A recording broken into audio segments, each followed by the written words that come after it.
Hey, all right, so I just wanted to do a quick video to introduce myself and welcome you to the class.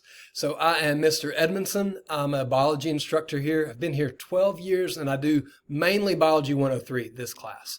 I'll do the anatomies and 104 every once in a while too.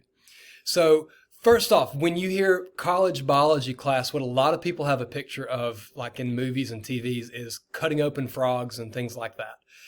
If that kind of wigs you out, the good news is we are not going to do any dissections in here. Biology 1, or Principles of Biology 1, is the other title for this class.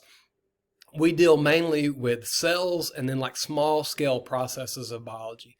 So we'll spend a lot of time talking about cells, what cells are made of, how they reproduce, how they use energy. Genetics is really cool. That's like how your traits can be passed on to your kids, or how your significant other's traits can be passed on to your kids.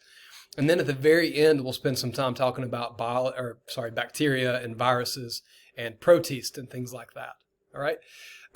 We'll have a lot more to go over on the first day, but I just wanted to kind of pop in and let you know about what this class deals with. We are meeting Monday and Wednesday morning. So our first class is going to be Monday, August 22nd at 8 o'clock, and we're going to be in room 237. So the science building, if you're not familiar, it's the new big building that you can see at the intersection. You'll drive and kind of park around the back side of the building. Walk in the lobby, and then when you go to the left of the lobby, there's stairs. Go up to the second floor, and we're in room 237. So when you get off the stairs on the second floor, turn right, and the room will be on your right. I'll have the door open, and I might be in there, or I'll have a big sign on the door that lets you know you're in the right place. Okay? Looking forward to class. Reach out if you have any questions or if you need help with anything, and I will see you all next week.